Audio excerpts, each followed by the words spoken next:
अब सच्चा गुरु शिक्षा क्या देता? पहली शिक्षा ये देता है कि गुरु के हुक्म में रहें, गुरु की रज़ा में रहें, गुरु की आज्ञा में रहें। गुरु का हुक्म क्या है? गुरु की रज़ा क्या है? गुरु की आज्ञा क्या है?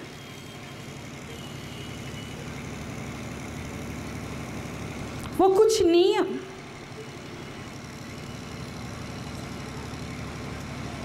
जैसे थोड़ा बोलना, कम बोलना, थोड़ा खाना और थोड़ा सोना।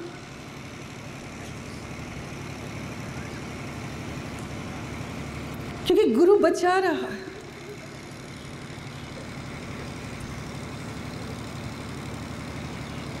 थोड़ा खाना यानी कम खाना। बच्चों, आप कम खा के देखें,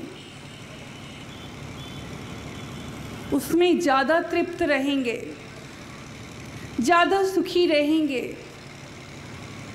अच्छी नींद आएगी, बेचैनी नहीं होगी, खुद को स्वस्थ भी फिर महसूस करेंगे। कम बोलना। ज़्यादा बोलने में कई बार गलतियां हो जाती हैं। जाने अनजाने में आप बहुत कुछ ऐसे बोल जाते हैं जो आपको बोलने नहीं चाहिए।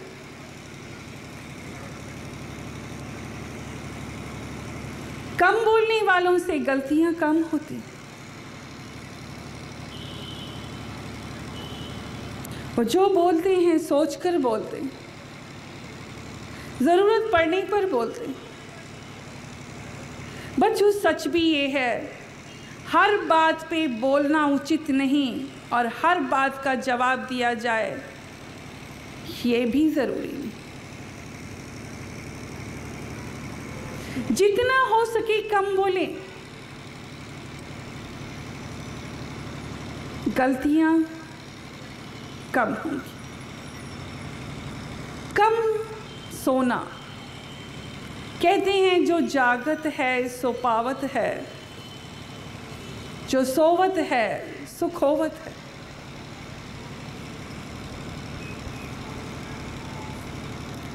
बच्चों, जागना एक अलग सच्चाई है, एक अलग गहराई है, एक अलग रूहानी जज्बा है जागना।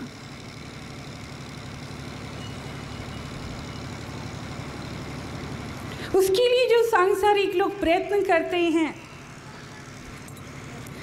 किताबों के जरिए, ग्रंथों के जरिए, वो जाग नहीं पाते। पढ़कर और ज्ञानी अभिमानी बनते चले जाते हैं, किंतु गुरु की कृपा जिस पर हो जाए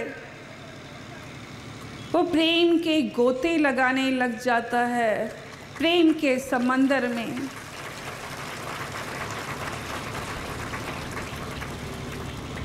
डूबने लग जाता, उस गहराई में खोने लग जाता।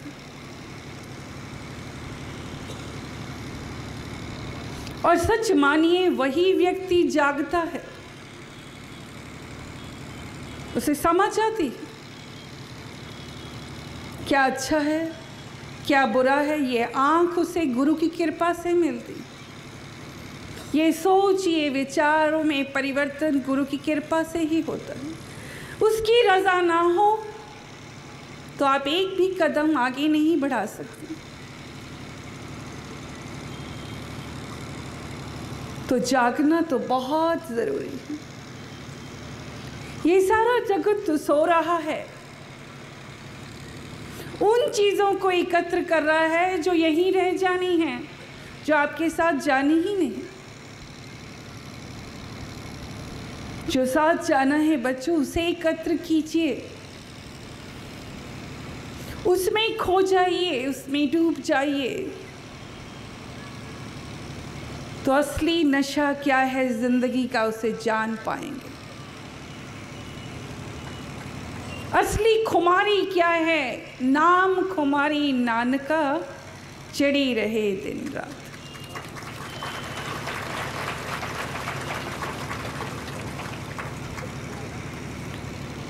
बच्चों, गुरु ही है, उसकी कृपा से आप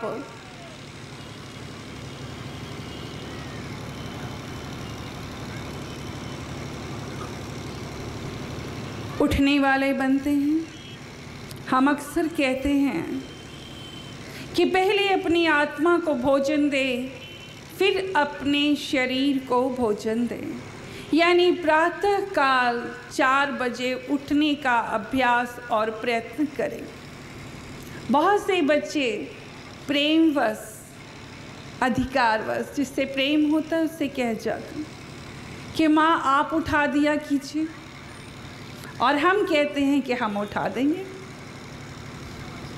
सचमुच हम उठा देते हैं। जो बच्चे हमसे कहते हैं, उन्हें लगता है कि हमने आवाज़ दी और कहा कि उठ जाइए। बच्चों, गुरु ही सही मायने में एक एक कदम आपको ऊपर उंगली थाम कर ले जाता। कहने को जरूर है, वो कहता है कि उसके हुक्म में रहना, पर वो बहुत मदद करते हैं। एक कदम आपका क्या होगा? आपके दिल में चाहत का पैदा होना, चाहत का जन्म लेना। आप एक कदम बढ़ाइए, गुरु 9 कदम बढ़ के आपको थाम लेता।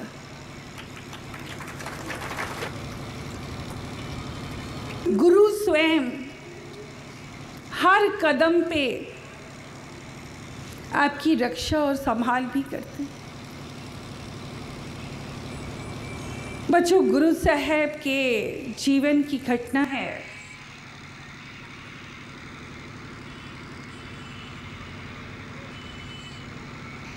गुरु गोबिंद सिंह जी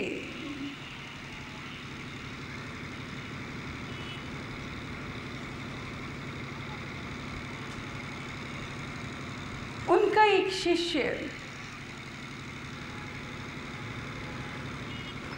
जो उनसे काफी समय से जुड़ा था,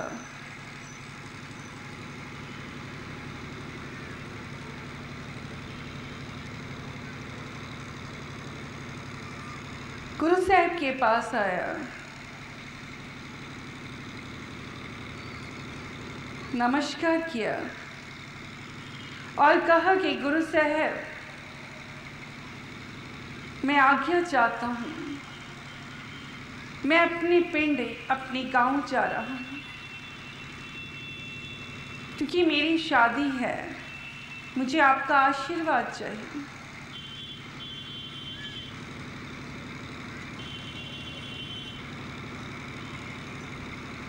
लेकिन मुझे आपका वचन याद है,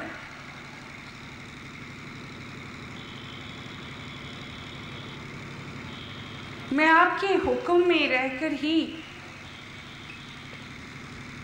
अपना जीवन यापन करूंगा। बेशक मेरी जिंदगी की अब नई शुरुआत होने जा रही है। गुरु साहब मुस्कुराए, आशीर्वाद दिया और वो गुरसिक चला।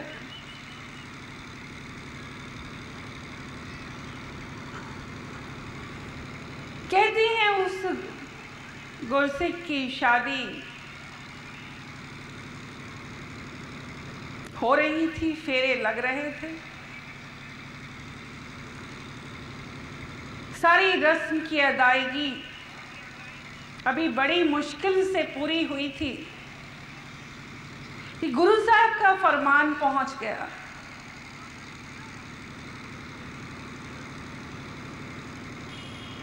कि गुरु साहब ने कहा है कि गुरसिक को वापस जल्दी आना।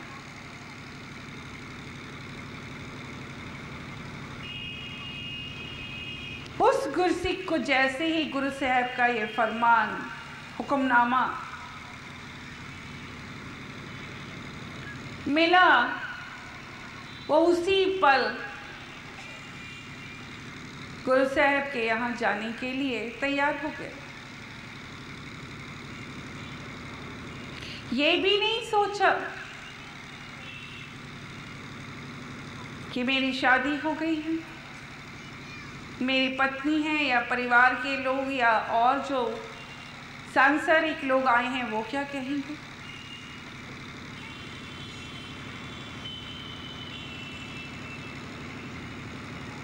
चल पड़ा, रात्रि का समय था। दिन भर रीति रिवाज, रस्म रिवाज, शादी ब्याह के कार्य में इस कदर व्यस्त था कि कुछ थकावट भी महसूस हो रही थी।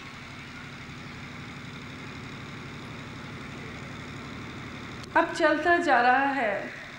चलते चलते अंधेरे में, सुनसान सड़क में वो सोचता है कि मैं नाहक ही चल,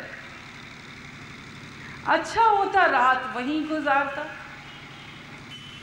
नवी नवेली दुल्हन थी, मैं उसके साथ रात गुजारता। गुरु साहब का फरमान आ गया और मैं चल पड़ा।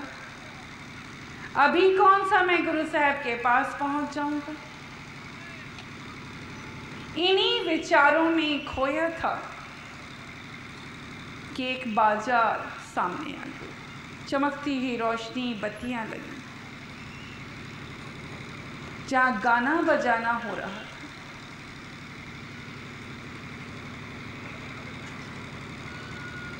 सोचने लगा गुरु साहब कौन सा देख रहे हैं, और गुरु साहब भी तो सो रहे होंगे, और सुबह तक मुझे पहुंचना है।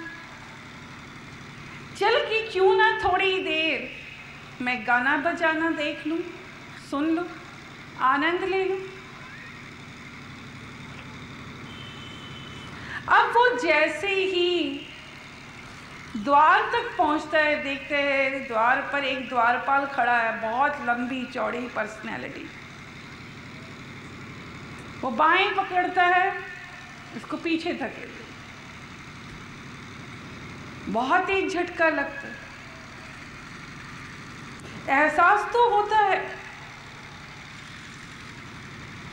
कि कोई बड़ी ताकत है जो ऐसे पकड़ती है, धक्का देती कि हम दूर तक गिरते हैं। फिर थोड़ी देर देखता है कि वो सुस्ता रहा है। दरबान पहरेदार, वो फिर जाने का प्रयत्न करता है। वो दरबान फिर पकड़ता है, फिर उसे पीछे धकेल देता। रात भर यही सिलसिला चलता है। वो कई बार जाने का प्रयत्न करता है और वो दरबान उसे कई बार पकड़कर पीछे धकेल। थक कर हार कर सोचता है मैं अंदर नहीं जा पाऊंगा, चलूं गुरु साहब के पास ही चलूं। यहाँ गुरु साहब के पास पहुंचता है तो पता चलता है गुरु साहब कहते अभी उसे बाहर खड़े रखो, मैं थोड़ी देर बाद मिलूंगा, मैं रात भर सो नहीं सकता।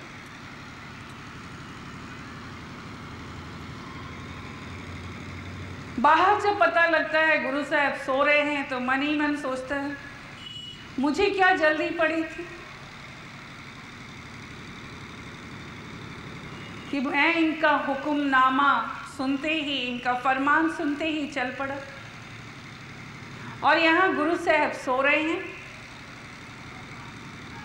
इतने में गुरु साहब बाहर निकल आते और निकलते ही कहते हैं कि कल सारी रात तुमने बहुत परेशान किया, मैं सारी रात तुम्हें बचाने में लगा रहा, कि तुम कोई गलत काम ना कर लो, कोई अनर्थ ना कर बैठो।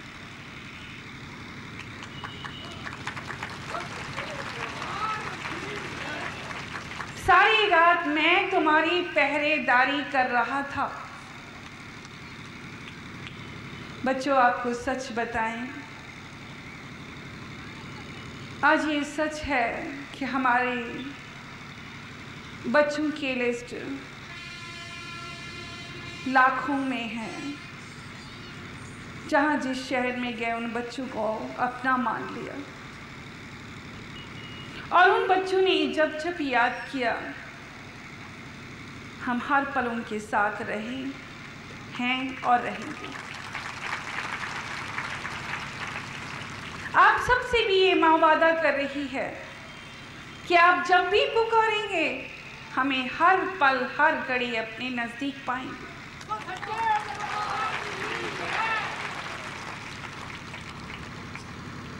अब जिक्र करना चाहेंगे कि हमने अपने बच्चों को किस किस तरीके से संभाला।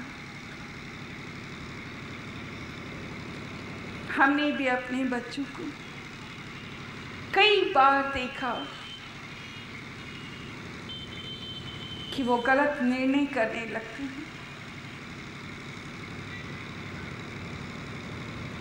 गलत व्यवहार पर आमादा हो जाते हैं, और उसी पल हम उन्हें रोक लेते हैं कि नहीं, ऐसा नहीं करना। बच्चों ने आगे बताया अपने अनुभव कि माँ, हमें फलां व्यक्ति ने इतना कुछ कहा, हमें बहुत क्रोध आया, लेकिन जैसे ही बोलने लगे ऐसा लगा जैसे किसी ने आके हमारा कंठ पकड़ लिया। हम चाहते हुए भी अपने क्रोध को प्रकट नहीं कर सके।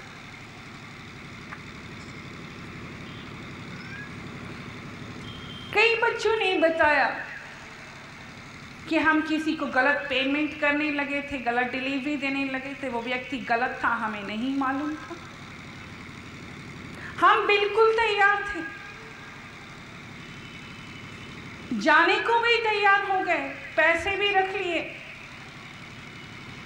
तब पीछे से आवाज आई, जैसे आप हमारा नाम लेकर पुकार रही हैं और कह रही हैं मत जाओ, यहां जाना ठीक नहीं है, बेटा इंतजार करो सही समय का। बच्चों, अनेकों बार हमने आप सबको कई तरीके से बचाया और बचाएंगे। उस बच्चे से जब रहा नहीं गया, वो हमसे आकर कहता है, माँ आप आवाज भी देती हैं, आपकी आवाज हमें कई बार सुनाई दी। कंप्यूटर में भी लोग कई लेटर्स देते हैं, आते हैं उनके लेटर्स, और जिसमें वो ये कहते हैं कि माँ आज आपकी आवाज सुनाई दी और आपने बचा लिया, आज आपके दर्शन हुए और आपने हमारी रक्षा की। जी हाँ बच्चों, हम हर तरीके से हर पल हर घड़ी आपकी संभाल कर रहे हैं और करते रहेंगे, क्योंकि सच्चा गुरु वो है जो नहीं चाहता कि बच्चे भूल करें। बच्चे नहीं जानते, उनके पास आंख नहीं है, वो कैसे जाने कि दुनिया में कौन गलत है कौन सही है। हाँ बच्चों, मगर आपके लिए जरूरी है कि आप गुरु से ये प्रार्थना करते, गुरु को याद करें। इतनी बड़ी खलकत में आप हमें पुकारते हैं और तब हमें फौरन पता लग जाए, इसलिए पुकारना जरूरी है, याद करना जरूरी है। वैसे तो हम हर एक में हैं ये भी एहसास दिलाएंगे कि बहुत सी बातें जो आपने कही भी नहीं, सिर्फ ख्याल भी आ गया तो हम पूरा कर देंगे, क्योंकि ये एक माँ की फितरत है और ये परम पिता के होने की पहचान है। खुदा वो जो खुद आए, खुदा वो जो खुद रहमत बरसा, जो जाहिर करता है कि वो घट घट के अंतर किए जाने, भले बुरे की पीर पहचाने।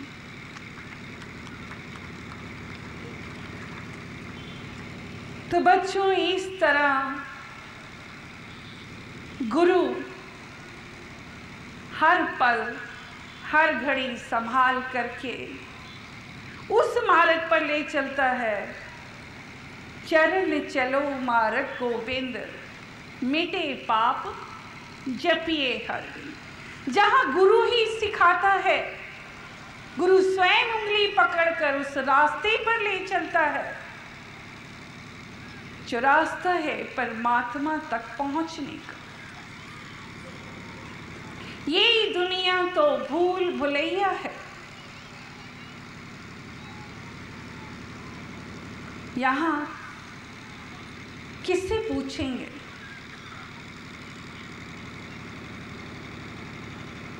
कि परमात्मा तक जाने का रास्ता कौन सा? सतगुरु रूपी गाइड का होना बहुत जरूरी है। सतगुरु जहाँ सत्य प्रकट हो, सतगुरु रूपी गाइड ही जानता है कि इस भूल भुलैया से बाहर कैसे ले जाना है, और आपको सब कुछ उस पर छोड़ देना। क्योंकि गुरु को मालूम है वो इस रास्ते से गुजर गया है, होकर उस मुकाम तक पहुंचा है, उसने मंजिल पाई है, उसने परमात्मा को देखा है, वो किस रास्ते से गुजरा है उसे मालूम है, इसलिए वो आपको ले जा सकता है।